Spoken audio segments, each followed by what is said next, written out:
You're listening to the Teach Better Talk podcast featuring expert educators eager to share progressive tactics to reach more students. Teach Better Talk is created by teachers and fueled by passion. Let's get started.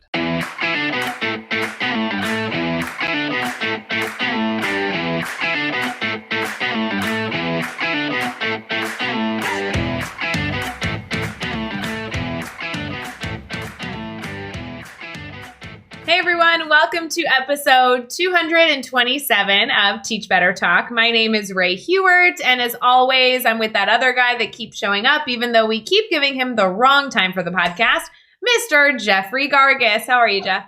I'm good. I think that's my favorite one yet. That was a good one. Yo, see, it only took me 227 episodes to come up with something snarky, don't you think? I just keep popping back in. You just can't wait, that was the first snarky thing? Really? Well, everything else I've shared about you was like the nicest comments. I usually like butter you up and usually blush. And this was the first one that I'm like, I'm going to add some spunk to this one. You guys hearing this? Nonsense? No, there's no one over there. I'm just talking like guys, I hope you're watching on YouTube. It's my fake in-studio audience. I'm like, are you guys like what the production team over here? No, that was great. If you can go to YouTube, the Teach Better YouTube, and you can see like Jeff and I on camera talking for our beginning. And that was quite good because it did look like you had like an in-studio audience. But they weren't like clapping or booing. So that you need to turn them up a little bit. So, I don't know. Can you guys give us a little something?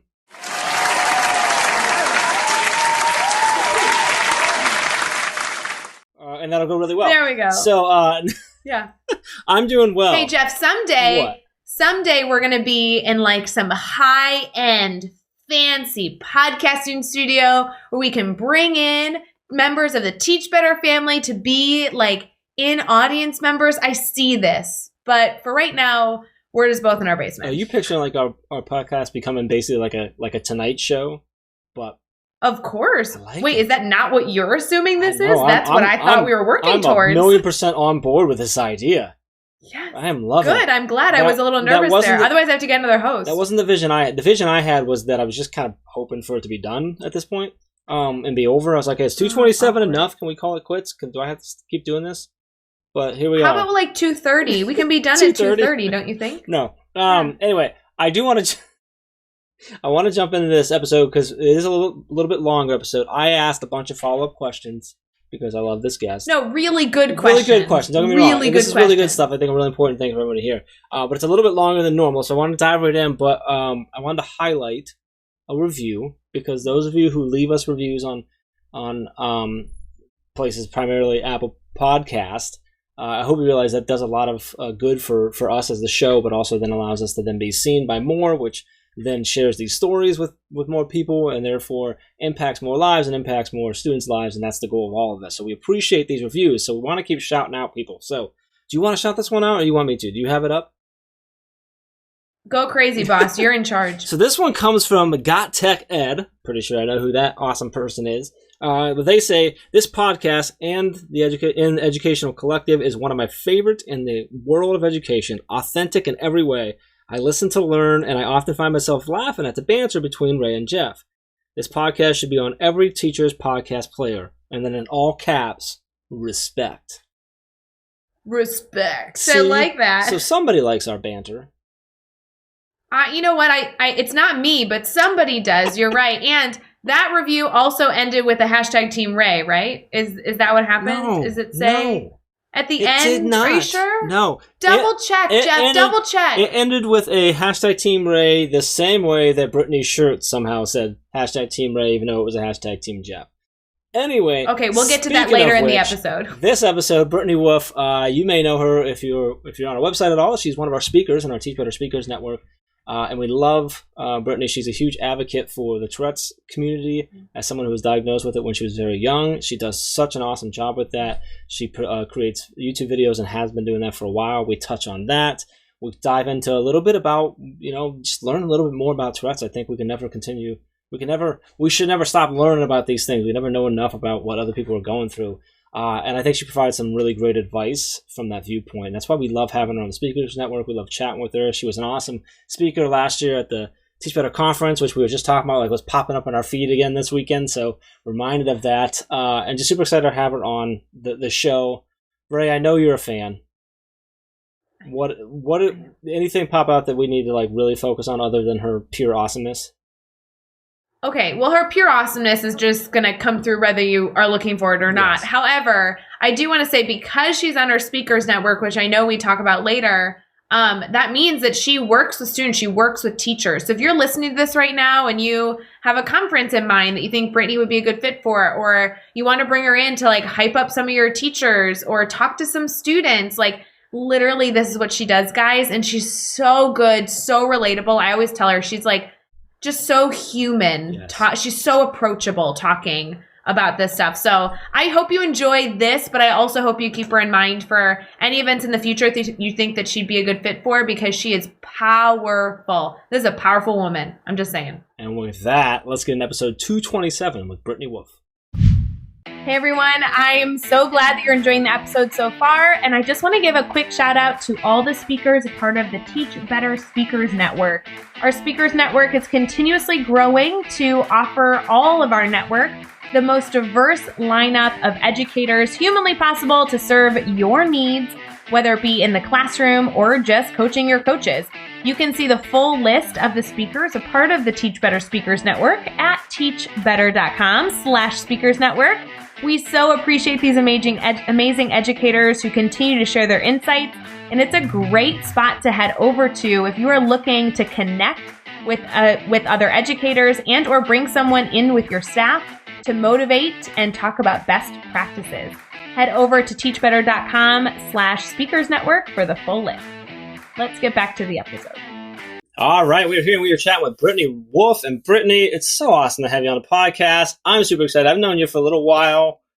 We've been working with you for a little while as well. You're on our speakers network. I know both you and your husband and a lot of your family, and it's so awesome to watch you like just continue to grow and do all the amazing things that you're doing. So this is super exciting. Finally getting you on the podcast. Before we dive too much into everything you've got going on and your story, how are you feeling right now? I am feeling pretty good, you know. I am excited to be a part of the podcast. I'm excited to be talking to you and Ray. I'm good. How are you guys? I am so glad you're here. I know, Jeff, I know that you've been close to Britney forever, but I have to tell you, Britney, I have been talking about being a fan of you for so long that I want to know, Jeff, how do we get 227 episodes in and not have Britney? I don't understand. I don't know, but before we go any further, I'd really love for Britney to share with our audience what shirt she's wearing right now. Oh boy! Oh boy! Just out of curiosity. It's probably not a question you ask most of your guests, but I was gonna say, Britney, do you want to know what shirt I have on right now? Should we just talk about clothing? Well, I'm pretty sure everyone knows your shirt's probably something black. Ha ha ha! It is. Thank you. See. I am wearing my Team Jeff shirt. Oh, hashtag Team Jeff. Hashtag he paid you to wear that. You guys all know that Jeff called Britney 10 minutes before the podcast and was like, dude, I put a shirt in your mailbox. If you could please wear that, I'd super appreciate it, man. That's what happened. That's what happened. Hey, you know what? She did it, and that's all that matters. It's okay. Britney, I'm not going to take it offensively because I've been a Britney fan for so long that if you want to pretend to be Team Jeff just to make him feel good, I'm not going to worry about it because I know you are just a really good person. You probably have a Team Ray shirt underneath and just didn't want to confess that to the audience, and that's okay. All right. Yeah. You caught me. Win-win. I love it. Well, Britney, I do want to have our audience learn a little bit more about you outside of, your clothing choices and how you used to be friends with Jeff and now you really love me. So would you mind sharing a little bit, describing yourself? If somebody came up and said, hey, Britney, what do you do? What would be your typical response? All right. Well, first of all, thank you for all those nice words. It's still really weird for me to hear anybody tell me that they're a fan of me. So I'm still getting used to that kind of thing. I would say that if I would tell people what I do, aside from work, so I currently work for Nestle full time. So I do some speaking for the Teach Better Speakers Network, also kind of on the side as well. But I am a Tourette Syndrome advocate through and through. It's rooted deep into my heart. I was diagnosed when I was 7. I wouldn't tell anybody that I am Tourette's and that's who I am by any means. I am so much more than whatever Tourette's does to me. But I am a person that wants to let people know that they're not alone and that somebody is fighting for them, because I'm living with this misunderstood disorder that so many people think is a joke.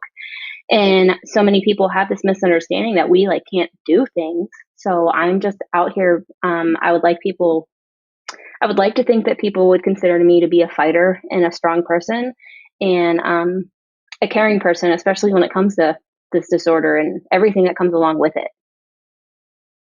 One of the things that you've done, to advocate and to bring awareness there is that, and I can't remember how many years ago it was, so you'll have to correct me on that, but 3, 4, 5 years ago now, has it been? It seems like that you've been making videos. Has it been that long, or am I going too far back? No, I think you are right. I think it's at least 3 to 4 videos, 3 to 4 years.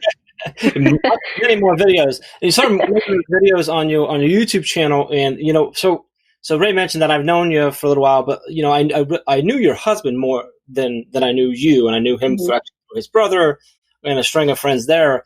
And honestly, I really started to get to know you more when you started putting out the videos and watching the videos and shooting you messages saying that it was great work that you were doing, stuff like that. And then you got approached by a college that wanted you to come speak to their soon-to-be doctors. And your husband recommended that you talk with me prior to go there because you weren't sure where to go. And that kind of really got us talking, but we started really having more frequent conversations that led to you actually coming and speaking at the Teach Better conference and then joining the network. And that's actually led to me going, hey, Ray, you're going to love this girl. And then Ray met you and said, she's mine. So tell us a little bit about the YouTube channel and what your videos are. So my YouTube channel, it's centered around my life with Tourette Syndrome. So I started it, like you said, 3 or 4 years ago. You could totally tell, I'm embarrassed to even go back and look at that first video, because you can tell how unsure and shy I was. And I probably sped talked my way through it the whole time. I decided a long time ago, I kept telling my husband, I want to make videos about Tourette Syndrome. I want to make these videos. I want to make this YouTube channel. And him being the most supportive person on the planet, like he is, he just said, he's like, all right, well then just do it. And one night I decided, I basically made this first video. I introduced myself, talked about how I had Tourette Syndrome, how I was diagnosed when I was 7. And I was facing a lot of fears by putting my life out there for the internet, because as we all know, people are very brave behind a keyboard. And when you have something like Tourette Syndrome, it's easy to make fun of. So I hovered over that publish button for quite some time. And I published it and I went to sleep. And the next day, my husband woke me up and he's like, you need to get online and see all these comments that everybody's making. They're loving your first video. And that motivated me. I couldn't believe all this nice feedback. Jeff, you reached out to me at that point when I posted it. And that was crazy to me. People that I never even actually spoke to a lot, or that people that I grew up with that I thought would forget that I even had it, let alone existed, were sharing it and saying these nice words. And so that made me want to make more. And so eventually I started, upgrading some stuff and making my videos better. And so I just started really getting more in depth about my life with Tourette Syndrome. And then some videos I'm just talking about other topics, just revolving around Tourette Syndrome. So people ask me if I can cover, my life in school or my life in college and working with Tourette Syndrome. So that evolved into that, where I asked people what they wanted me to talk about, what they wanted to see more of. And then it evolved into, I did a video with my mom. I did 2 videos with my husband, and a lot of people connected with that, because that was a fear of mine and of a lot of people, where I felt that nobody was going to love me through something like this. And that's not something that I made vocal to a lot of people growing up, but it was a fear of mine, because I know myself, how is anybody going to live with me, lay in bed with me when I can't sit still and love me too? And so then it evolved. Now I'm at this other aspect where now I'm bringing other people with Tourette Syndrome onto the podcast, because I'm starting to think about it, my story is my story and it's unique. Every single person with Tourette syndrome is different. I want to bring those other stories in so people get a more well-rounded view of what Tourette syndrome is, those different levels of it, what it can be like for that person, what it's like for them in school if they're still in school, or what it was like for them if they have jobs, how they cope with it. Because we're all different. And so I think in showcasing not just my story is so much more helpful than them just listening to my point of view over and over again. Well, first off, let me just say, because he's probably listening, so I'm going to give him a shout out. But the meme where there's there's a lot of different memes where it's like, find you somebody that looks at whatever like this person. I'm going to tell you right now, you need to find yourself someone who looks at you the way Scott looks at Britney. Because you guys are adorable, and the love there is so crazy and awesome to watch. And he's such a good guy. I love the episodes with him. What I love about your videos is that you don't hide anything. You don't edit because you want people to see all the tics and everything that comes along with you being on camera and just your life in general. I think that's one of the powerful things is that they're very raw, which there's a connection there, but anyone who's watching who also deals with that sees that and they can see like, hey, she's out there. She's putting herself out there. I can do this too, or maybe I can do this too. For those listening who maybe aren't as familiar with Tourette's and some of the different things, could you just share for just a minute, like the sort of some of the different tics that that people can have, like how they vary, but then also the ones that are really prevalent for you, the ones that are most likely to hit you on most days? Yeah, definitely. So most people listening probably know Tourette syndrome, unless they've listened to me talk or know somebody of Tourette syndrome who has Tourette's. They know it as the swearing disease or the swearing disorder because that's the easiest joke to make within Hollywood, within everything. And, you have to let it roll off your back because you have to accept like people are going to make jokes about it. But the problem is people start thinking that that's all this is. And when in reality, only 10% of people have that swearing part of Tourette syndrome, which is called copralia. And I don't say that to downplay what it is. And I always want to make a point of that because so many people are quick to say, well, it's only 10% of us. But then I don't want to leave that 10% out because it's very, very real for those 10%. Those people swearing and everything else, saying these words uncontrollably when they're a child or even as an adult, they think it's funny in the movies. But then when you're in a grocery store, you're in the movie theater, they're the first people that want you kicked out and they don't want you around their children or they don't want you in public. And it's hard. I've seen people talk about their experiences with this. I've seen people record when they're in these experiences of somebody not believing them or just saying, I don't care, and getting managers and stuff involved. And it's heartbreaking to me. And I can't imagine that because I do not swear. I have a couple of very, very small vocal tics that probably only my mom and dad and Scott have heard me do. I grunt sometimes when I tic with my stomach. So I tic with my stomach muscles. That's the first tic that I've ever noticed for the first time. And I grunt when I do it. It's evolved into a grunt when I do it. So my tics can start out simple, where I tic with like my fingers, or I tic with my feet, or I tic with my stomach. And then eventually I'm ticking with my stomach and my shoulder. I'm pushing my shoulders forward at the same time. And I'm literally doing it right now because I'm thinking about it. But they get more and more complex, or they can get complex. So there's simple and complex tics. Like, so a simple tic could be like, I'm blinking my eyes or rolling my eyes back. Blinking your eyes and actually rolling your eyes back is a tic that a lot of people with Tourette syndrome have. There's a lot of eye tics, and that's actually one of the first ones that a lot of people notice.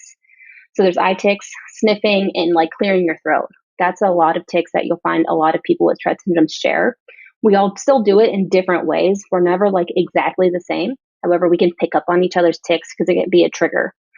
So people can have those tics. When I was younger, one Christmas Eve, I was so excited because I love Christmas so much. I would jump, like straddle jump, because I was a dancer all night on Christmas Eve. Like I couldn't stop. I went out to the car and my mom said, and I don't remember this, but I remember the jumping. My mom said I did it out in the driveway and my shoe just like flung off across the driveway. And so that was one that I'm very thankful it has never come back, because I can get tics that I haven't done in years, or I could get a new tic in 5 minutes. But for me personally, my biggest tics are my stomach tics with my shoulders. I have a tapping tic where that's made me do so many things, like on my phone. I've accidentally answered like one-word surveys because I continuously tap my fingers. I've like friend requested people on accident. It's a problem. I dislike that one. But and then my other most prevalent one is kicking the floor. So whenever I walk, I'm using my feet, so it's a trigger. My feet instantly think that I need to kick the floor, and it can be literally, if I'm on a walk outside, every single step I'm kicking the floor like really quick, 2 in a row. Then I have to do it with the other foot, and then I have to do it with the other foot, and it's just this domino effect, and that's how it is for a lot of people with Tourette syndrome. But I can tick from literally any part of my body.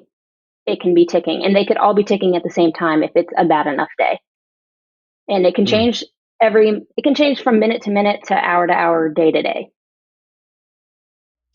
I appreciate you sharing so much of that, because I think it's just important for people to understand how varying it can be, and how just thinking through and listen to that, how it can compound and become such an overbearing thing in your life that you have to deal with and learn how to cope with. So I appreciate that. I want to talk to you on this one. This is one of my favorite questions, talking about failure and the lessons we learned from it. So can you tell us a story about the time you've had a failure in your life, how you overcame that, and then what you take away from the experience of going through that? Yeah, for sure. I have failed plenty of times in my life.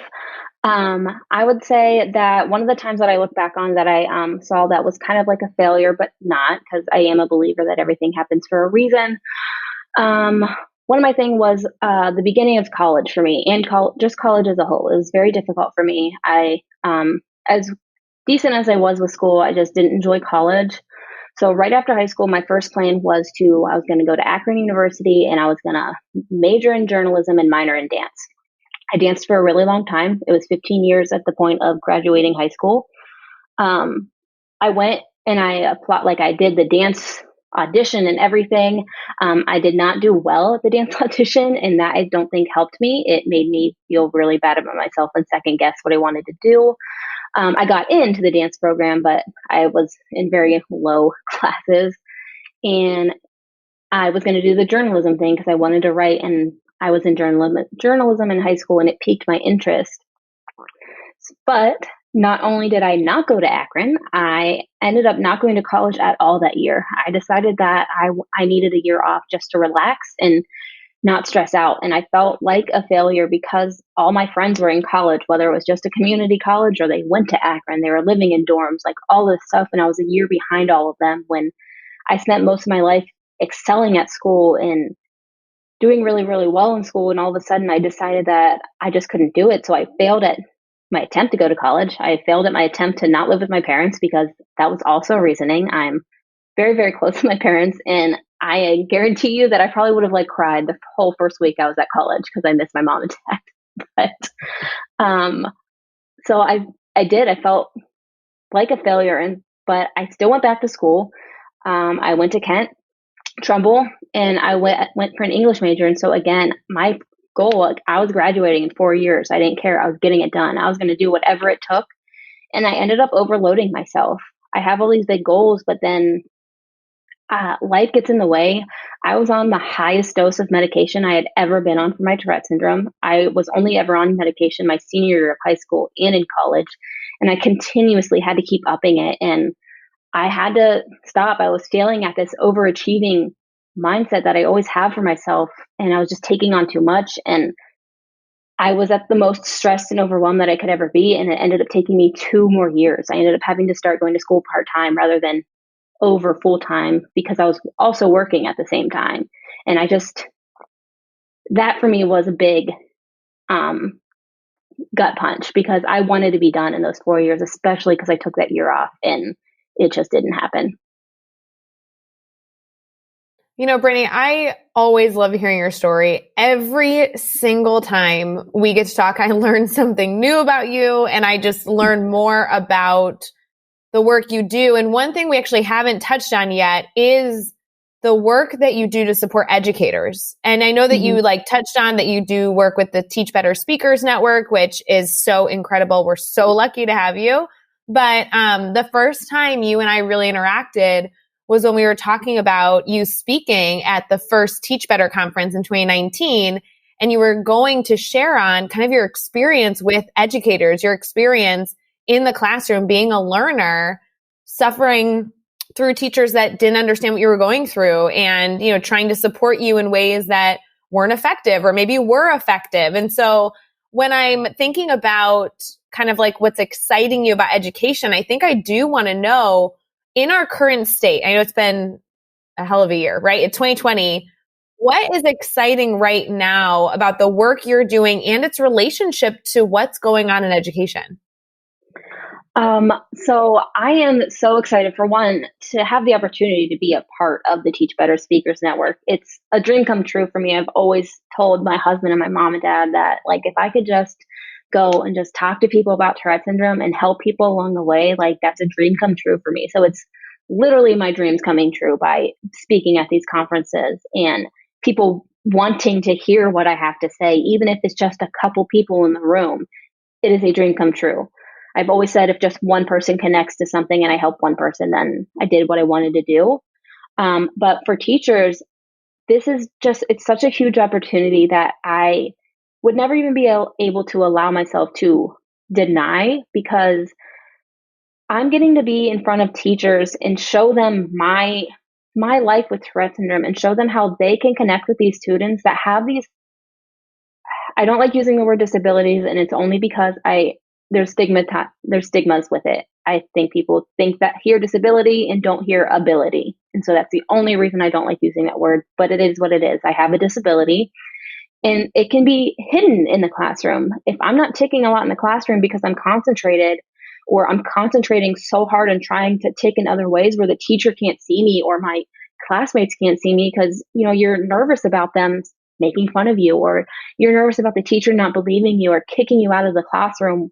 And there are kids getting kicked out of the classroom all over the place. There's teachers that aren't understanding.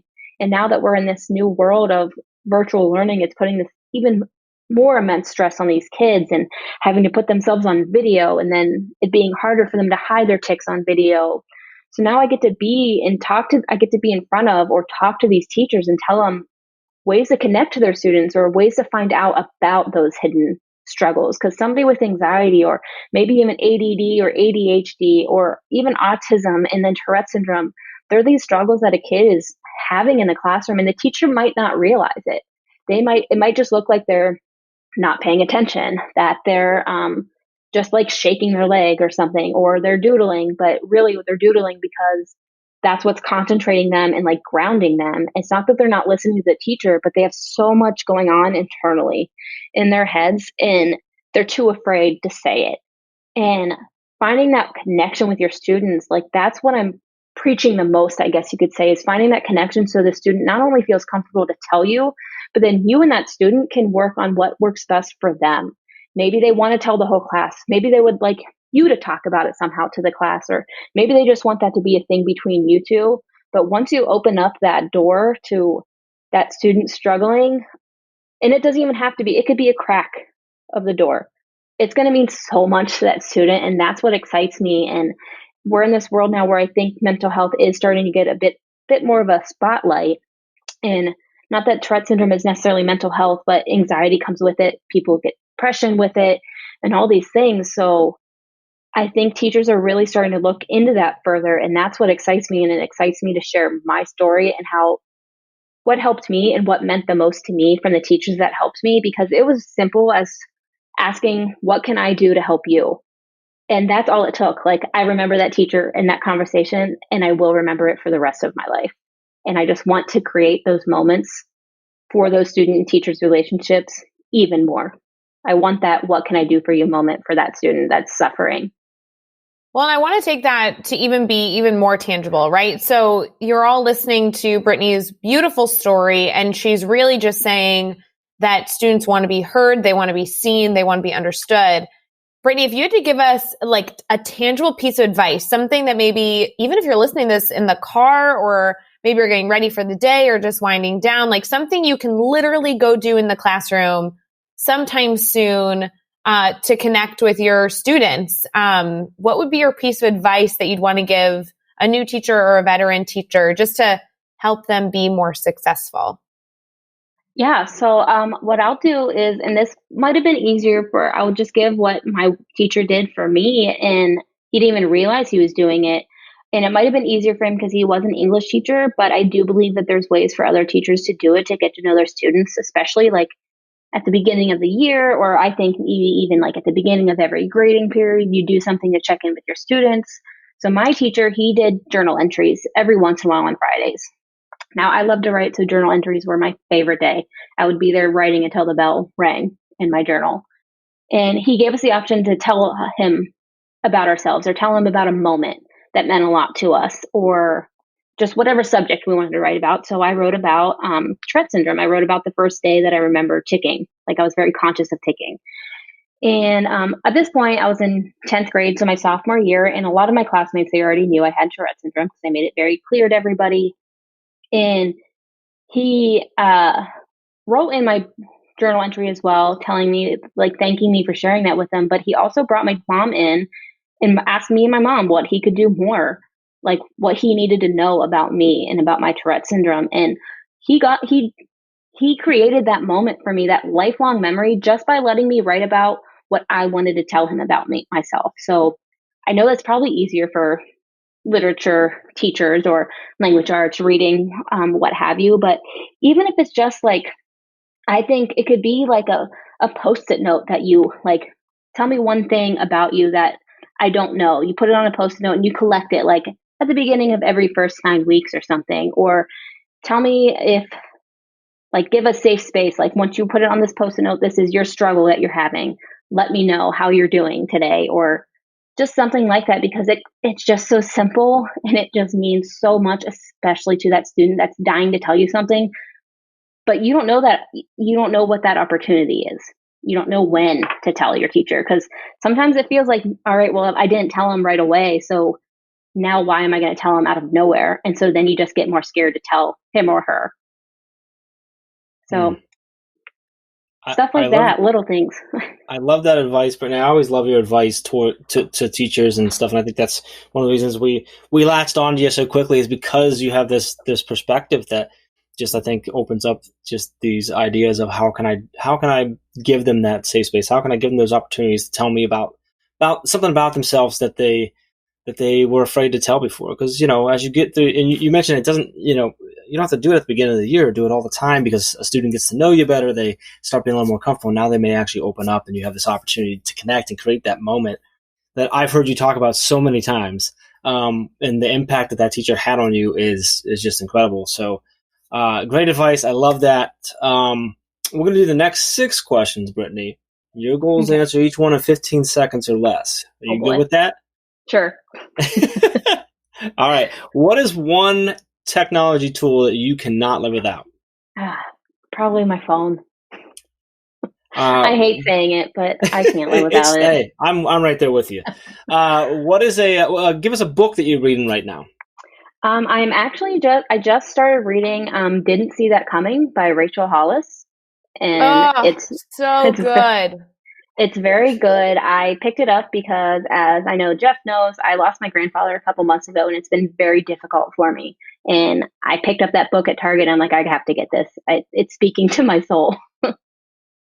Well, you just totally won Ray over again with that whole thing. Yeah, as if she hadn't already. I mean, she talked about dancing. I'm a Britney Wolf fan. I don't even care that she's in a Team Jeff shirt. I don't even care. All right. Who do we need to follow on Twitter or Instagram today? You can give us up to 3. Okay, so you guys already interviewed him, and I listened to the podcast. It was great. Brad Cohen, 100%. Yes, Brad, yes. On all of the platforms, he is just the best. I would say Ben from Tourette Podcast. He is another really great podcaster and a really great just person with Tourette syndrome. Him and I was on his very first season of his podcast, and he was my very first interview for my Tourette videos as well. Nice. He's doing some great work with that. And then also, of course, mine are all going to be Tourette based, but the Tourette Association of America, that could also be a very good group for teachers if they have students with Tourette syndrome to find out more about the disorder. They are a great organization. Give us a good YouTube channel, website, or podcast that you think educators should check out. YouTube channel or podcast. Our website. Oh man, I would say the same. Like I would say Brad Cohen's website and Brad Cohen's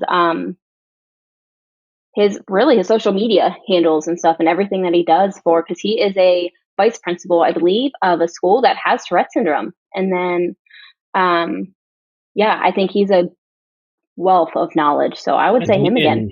He is front of the class, I think, on everything. So yeah. All right, give us a daily, weekly, or monthly routine you think every teacher should get into. Oh boy. And I'm saying this from the outside in because I'm not a teacher, but I would say, and I'm only saying this because I'm friends with a lot of teachers, especially now, is finding that time for yourself, even if it's 5 minutes, because I can't even imagine right now what teachers are going through and how hard it is to find that time for themselves. So even if it's a 5-minute cup of coffee or something, I think that's super important. I'm also learning that myself, is to get back into finding time for the things I enjoy outside of Tourette related things. And give us the best piece of advice you've ever received. Okay, so the best piece of advice, this is something that I actually heard at work. It was one of our town hall meetings, and it was said to go towards the fire. And it really resonated with me because it's so easy to turn and run when something gets hard and you say, I'm going to do that later. But I try to remind myself of that, like, no, Brittany, like, go towards it. You're not only going to learn by doing it. And I really feel like that has helped me at work. It's helped me in my personal life. Like, don't run away just because it gets hard. Go towards that fire and see what you can do to like extinguish it. What do you think, Ray? It doesn't get better than that. Literally, it doesn't get better than that. Brittany, I'm going to have Jeff, when he picks up his t-shirt later that he dropped off at your house, I'm going to have him drop off the Teach Better trophy. That way you can put that like very proudly in your office and just enjoy. I know that you have a Christmas tree up right now. Maybe you could put that like right next to the Christmas tree. I think that would be cute. I need a topper for it. I'll just pop it right on top. Use the Teach Better Talk podcast trophy as the topper of your Christmas tree. That sounds like it needs to be in the swag store, Jeff Gargas. I agree. Teach Better Christmas tree topper. I'll look into that. Or ornaments even. Ornaments. There you go. We have options. Brittany, I'm here for your Christmas needs. There we go. There we go. You have some great traditions that you were sharing before we actually went live. Yeah. So I believe it. I actually want to be invited next year when you guys put the Christmas tree up, because it sounds like your traditions would really align with what I enjoy too. Yeah. As long as you're ready to hear me sing awful. I really want the waffles is really what I wanted. He does make pretty good waffles. I have to give him that. I believe it. Well, Brittany, I do want to make sure our listeners can stay connected to you. Obviously, you shared so much in this podcast, but you also continue to share so much with everyone, including teachers, to just continue to be educated and support others and care for others. So would you mind sharing how everyone can stay connected? Yeah, definitely. So you can find me on Twitter, which is at one tick at a time, and that's TIC as in cat. I'm not on Twitter a lot. I should be on it more, but I'll be honest, I have a hard time understanding Twitter. So I don't post a lot on that, but you can also find me on Instagram, which is just @_ Britney Wolf. And then I have a Facebook page where you can find me at one tick at a time. So facebook.com/one tick at a time. And then my YouTube channel is just youtube.com/Britney Wolf. And you can find all the links, all the resources, everything we mentioned in this episode over at teachbetter.com, as well as the really important links for connecting with Brittany and keeping the conversation going. So head over to teachbetter.com for the show notes for all of that. Be sure to hit subscribe so you don't miss any upcoming episodes. And if you can give us a rating and a review, we'd really appreciate that as well. And let's keep taking this one step further. Think of just 3 of your colleagues who need to hear these amazing stories and connect with these amazing people. And just share this podcast with them. Brittany, I loved having you on. So happy that we finally got there after 220-something episodes. I love the work you're doing. I love the fact that we get to be a part of it and work with you, and just really appreciate you taking some time and hanging out with us tonight. Yeah, well, I appreciate you guys having me, and you have no idea what it means to me for me to be part of your speakers network and you guys to believe in my message and what I'm trying to get across to as many people as I can. Well, we appreciate it, and we're excited to continue sharing that. And until next time, let's get out there and let's teach better.